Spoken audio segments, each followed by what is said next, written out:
2014 सालीच आपला महाविकास आघाडीचा प्लॅन होता. भाजपनं न मागता दिलेला पाठिंबा हा त्याचाच एक प्लॅनचाच भाग होता, असा गौप्यस्फोट आता शरद पवारांनी केलाय. दैनिक लोकसत्ताला दिलेल्या मुलाखतीत शरद पवारांनी 2004 पासून ते 2019च्या सत्ता संघर्षापर्यंत अनेक मोठी विधानं केलेली आहेत. पाहूयात. दैनिक लोकसत्ताला दिलेल्या मुलाखतीत शरद पवारांनी अनेक गौप्यस्फोट केले. पहिलं म्हणजे 2019ला स्थापन झालेली महाविकास आघाडी 2014 मध्येच बनवण्याचं ध्येय होतं. त्यामुळे शिवसेना भाजपत वितुष्ट निर्माण व्हावं यासाठीच भाजपला न मागता आम्ही पाठिंबा दिल्याचं शरद पवारांनी म्हटलंय.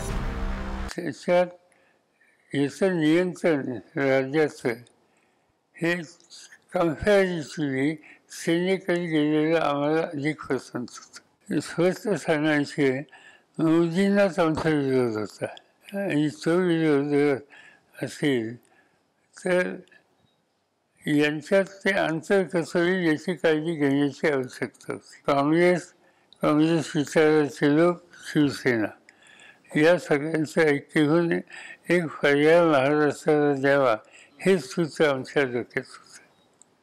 पण शिवसेना इतकी घट्ट बीजेपीवर होती त्यामुळे ती बाजू हा करायला शेवटी या गोष्टी करायला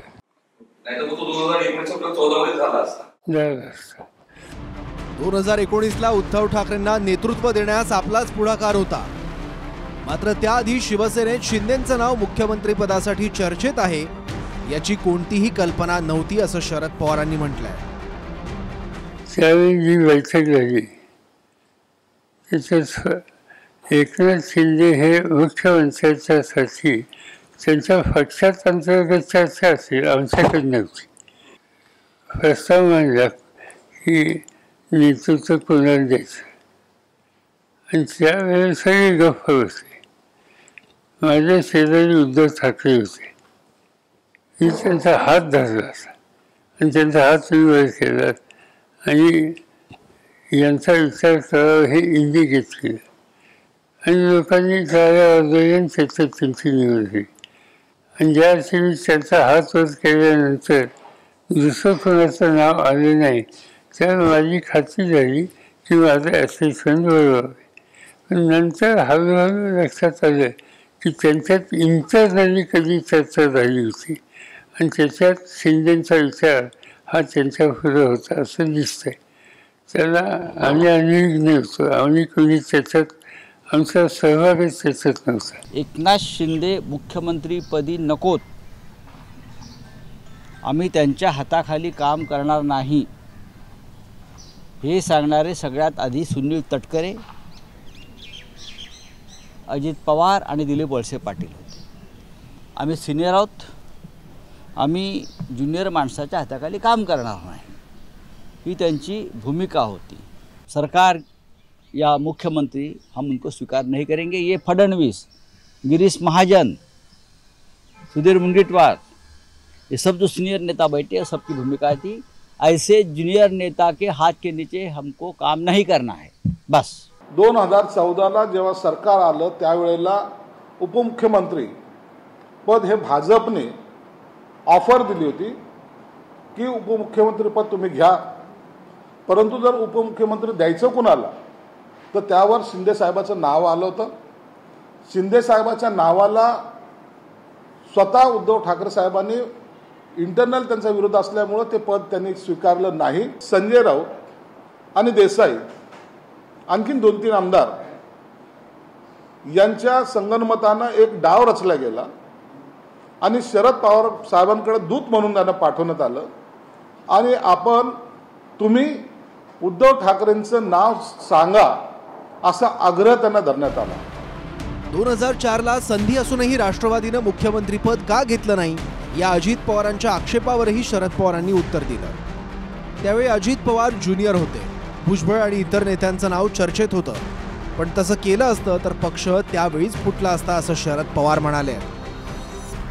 मागे एकदा बाहेरनं भाजपला पाठिंबा 2014ला दिला, आपण हो म्हणालो कारण साहेबांनी निर्णय घेतला, साहेबांचा शब्द अंतिम, ह्या सगळ्या गोष्टी केल्या.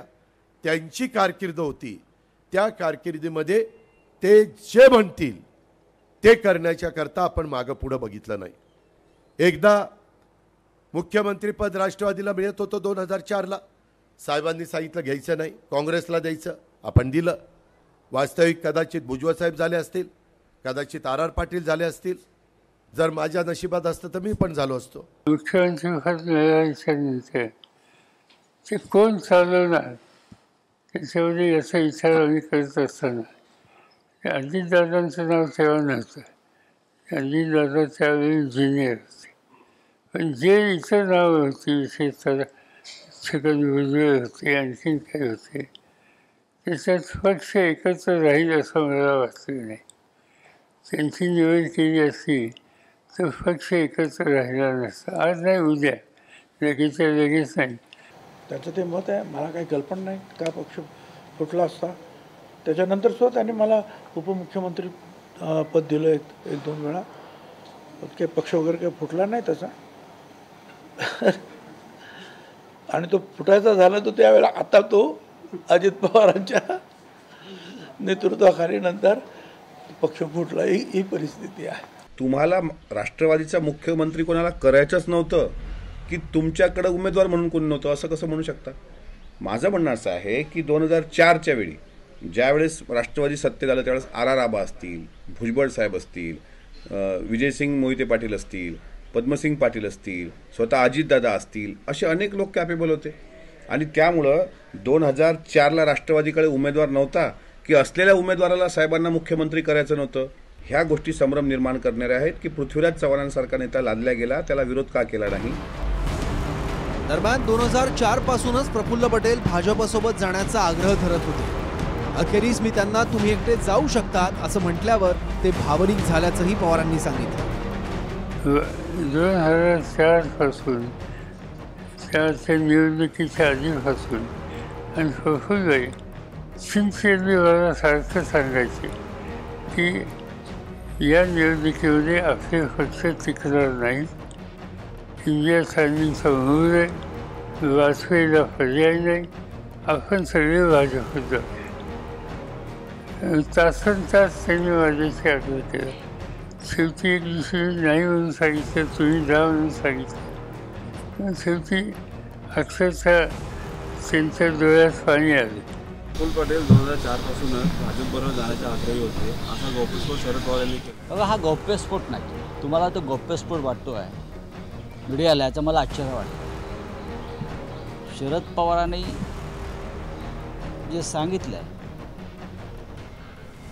विशेषतः प्रफुल्ल पटेल यांच्याविषयी, तो गौप्यस्फोट नसून एक उघड सत्यच होतं.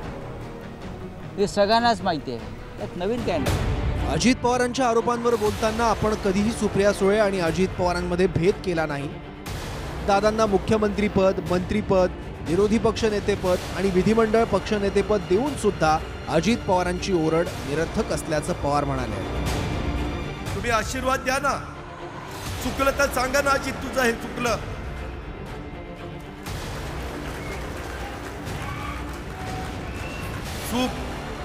चूक मान्य करून दुरुस्त करून पुढे जाऊ. पण पुन्हा करता चाललंय, कशा करता चाललंय, का अशा प्रकारचं चित्र राज्यामध्ये निर्माण केलं जातं? काय आम्ही कुणाच्या पोटी जन्माला आलो नाही, ही चूक आहे आमची.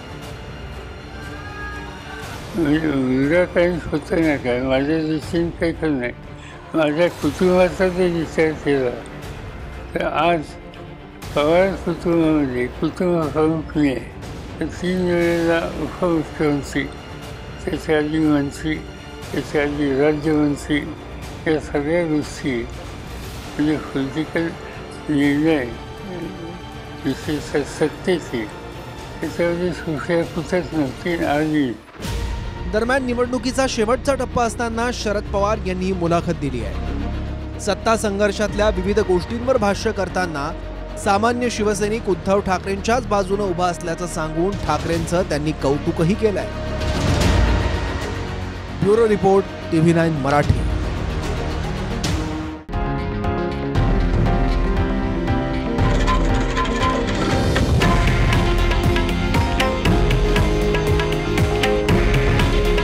हे आहे देशातील नंबर 1 न्यूज नेटवर्क आणि आपण पाहत आहात TV9 मराठी.